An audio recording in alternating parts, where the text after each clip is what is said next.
នៅល្ងាចថ្ងៃសុក្រទី14ខែសីហាឆ្នាំ2026ឃើញថានៅល្ងាចថ្ងៃសុក្រទី14ខែសីហា2026នេះហើយនៅវេលាស្មើនេះម៉ោង 5:45 នាទីល្ងាចតែមេឃនៅតែបន្តភ្លៀងព្រិចណាជាហូរហែព្រឹកមិញពេលមក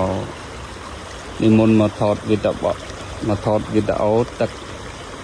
ណានៅកំខ្មងជើងតិចតួចទេតែពេលល្ងាចនេះទឹកឡើងខ្លាំងណាទឹកឡើងខ្លាំងមែនតើហូរឡើងចុងប៉ើងណាសុនខៈហ្នឹងគឺ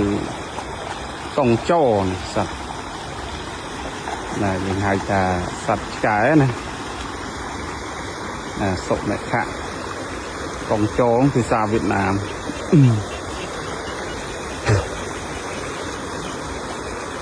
យើងល្ងាចថ្ងៃសុក្រទី14ខែសីហាឃើញថាទឹកឡើងច្រើនមែនតើហូរឡើងកបួចទៅហ្មងណា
Mấy chỗ này.